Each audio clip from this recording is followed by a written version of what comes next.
Hi, I'm Soph.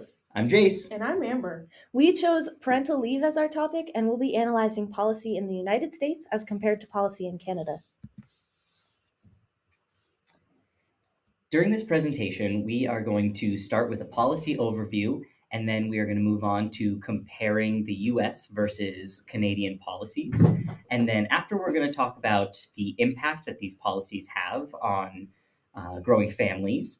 And then after that, we're going to talk about lessons and recommendations. And at the end, we're going to go over our conclusion. And we would love to have time for questions, but this is virtual, so we're not going to do that. But if you have any questions, you can let us know in class.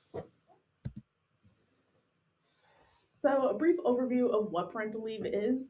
It's a period of authorized time off from your work for parents to spend time with their newborn kid, their newly adopted child, or foster child. Parental leave is important because it gives parents time to foster early bonding with their infant or child, prioritize maternal and infant health, and protect employment during this time. So, what are the policies? In the United States, the federal law requires unpaid leave, but doesn't require paid leave. And it also varies by state. In New Hampshire, our laws surrounding this, we have an insurance plan that provides 6 weeks of wage replacement at a $60 maximum of your typical wage, but this program is voluntary. So companies don't necessarily need to enroll in this program, which means that not all employees will get paid leave. And then to compare to Canada, we're looking specifically at central Canada because the specific provinces will have their own codes. But central Canada has a Canada Labor Code, which requires a minimum of 17 weeks of maternity leave, but does not require paid leave to employers. Um, and as I said, the laws vary by region, but across all Canada, there is an additional program that offers employment insurance benefits. So basically, parents apply, and 91% of them will be approved for additional time off and greater supply of pay. So, to look a little more closely at the United States, like we said before, there are federal laws surrounding parental leave. Those federal laws are not always the best, and so some states are able to write policies of their own so that they can take better care of their citizens. And this chart shows some of those differing laws and how they apply across the United States.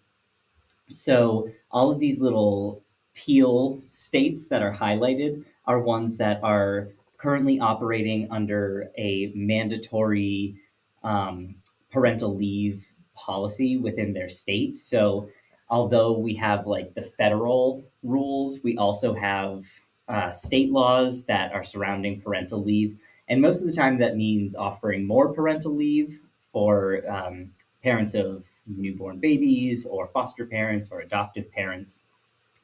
And some of the ones with better policies include California, where they give 52 weeks of time off for new parents. Colorado is like about 12 to 16 weeks. Connecticut, 12 to 14 weeks. So as you can see, there's still a lot of variation from state to state. Some of these states are working on implementing laws right now, but haven't quite gotten there, according to, or as of February 2025. So some of the ones that are working on implementing these, but haven't quite implemented the policies yet, are Maine, Maryland, Minnesota, most of the M's, I guess. And some of these policies, like Maryland, for example, they're trying to get these laws implemented by 2026, and they're looking to have 12 to 24 weeks of paid leave. Delaware is looking to increase it to 12 weeks. And then New Hampshire is a little bit of a wild card in this regard. They have passed a law about extending leave, but it's not mandatory for all organizations to implement it. It is voluntary participation. So it's a law that is supposed to improve the access to paid time off, but it is not mandatory. So not all organizations or companies are actually implementing this law, as opposed to the states that are highlighted in teal. And that law itself only offers an additional 6 to 12 weeks of paid time off. So going over to Canada, this chart specifically outlines the extended benefit program, so not what is federally required, but what is extended beyond that. So once a parent applies, they can be accepted, and for the maternal counterpart, they can be at minimum accepted for 15 weeks of maternity leave at a 55% income rate. So they're receiving 55% of their weekly income with a maximum of up to $729. So if 55% of their income generates more than that amount, they're stuck with the 729. Additionally, standard parental leave can allow up to 40 weeks that can be shared between parent, but no one parent can use 35 of those weeks. So say the father figure can use 5 and the mother figure can use 35, but a maternal counterpart can't use 38 of that 40. And in this, both parties receive 55% of their weekly income up to that 729% maximum. And beyond that, there's the extended parental leave, which gives them more weeks, but it doesn't allow for as high of the benefit rate. So it allows 69 weeks to be shared between the parents and 33% benefit rate up to $437 per week per parent. So, the current administration in the United States has proposed or passed two new acts of legislation which are intended to support new families. While at a first glance these policies seem to have potential, there are downsides to each of them which affect access, equity, and effectiveness. The first one we're going to go through is the baby bonus, which is a proposed active legislation. The baby bonus would give 5,000 additional dollars in child tax credits to the parent in the year that the child is born. Typically, what that child tax credit looks like is $2,200 per year per child. So for that additional child, it would be $7,200 in that first year. Um, the downside of this, though, is that it's not enough to incentivize a baby boom in the United States because $5,000 doesn't even cover the first year of the child's life, let alone the hospital costs of having the child. So it's not really something that we can look at and even be proud of. It's not enough. Another act, this one was actually passed in the Big Beautiful Bill Act, something called the Trump account. So, what happens with the Trump account is when your baby is born, you can apply for a Trump account and for your child, and the administration will put $1,000 into a tax advantage investment account. So this money is going to grow over time, but really, where you're going to see the most growth is if you're contributing to this fund. Um, Although contributions are not necessary.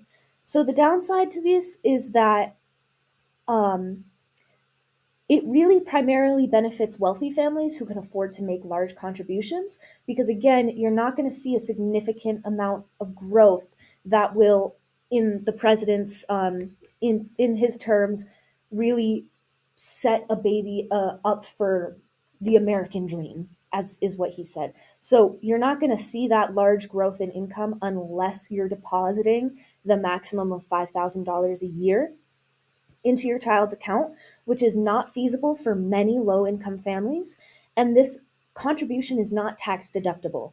So you're going to be submitting it, you're going to be putting it into your child's Trump account, and then you're also going to be paying income tax on that money. The funds are locked until the child turns 18, which could be seen as a positive, especially for children with abusive parents who may try to take advantage of this money. But it can also be seen as a disadvantage or a negative because there are fees for removing the funds early. So if there's an emergency situation where the child needs the money, Even if that child is getting into college before they turn 18, they can't remove that money and it's locked away until they're 18. So next we're going to go into some problems with general policy that affect accessibility, effectiveness, and equity in social justice. So when it comes to accessibility, there are a couple of similarities between these policies. Um, Both in Canada and the United States, a lot of the extra benefits outside of the federal benefits are something that you have to apply for. And whether that is on behalf of your work organization applying for those benefits or individuals applying for benefits, it works either way. In Canada, the individual has to apply for the additional benefits, and roughly 91% of individuals who apply for these actually receive those additional benefits. Whereas in the United States, only 27% of private sector um, organizations actually offer the extended time or the paternal paid leave additions. So Canada's doing far better than we are right off the bat. But as for other similarities, you still have to notify your employer that you are going to be taking this time off. Um, Canada asks for 4 weeks of notice, and the United States, we couldn't find any specific data on how many weeks in advance you need to let your employer know. A lot of places it is dependent on who your employer is and what their own organization wide regulations and standards are. So it's important to know what your employer wants for you so that you are able to actually access this paid time off. And another similarity between these policies is that you don't get your full salary when you are taking this paid time off in order to um, be with your newborn child. So that's not necessarily a positive, but some places are better than others at how much you get, which Amber talked about a little bit earlier when talking about the maximum amount you can receive in 1 week's time. So that was the $700 and something, or if you're taking more time off, the 33% or 400 something dollars. um, but as for differences, Canada's federal minimum is that parents get 17 weeks off to be with their newborn child. But there are those extended benefits that we talked about before, which can be really helpful because they can go up to 61 weeks, I believe, past the 17 weeks. As for the United States, regulations vary state to state, like we were talking about before when we were looking at the map of the United States. And like we said, 27% of the private sector offers paid parental leave, but that means that 73% of it does not offer those that extended leave time. And along with this, when we're talking about parents not getting their full salary, that can really impact their accessibility to basic resources at that time, whether it's food, whether it's shelter. The cost of formula is astronomical these days. So if they're not able to get their full salary in this time, then they're more likely to return to work earlier. And that can have other impacts on not only the infant in this situation, but also on the parents as well. And also interesting to know is as of 2024, the United States is the only organization for economic cooperation and development member um, that does not provide paid leave for new mothers employed to the private sector. This just kind of shows that what the United States doing isn't the norm in any sense, and it definitely doesn't have to be accepted because it's not the world standard. So now we're going to talk a little bit about effectiveness of these policies. So when it comes to similarities, these policies provide an opportunity for bonding with the newborn baby and also for recovery after giving birth, which pretty important, that seems. So when it comes to bonding, the more time that these parents are able to spend with their children, the better that bonding is going to be, and the more secure that attachment is going to be. And so it's not only beneficial for the baby, but it's also beneficial for that growing relationship between the parents and their child. Um, and on the slide, we talk about infant health.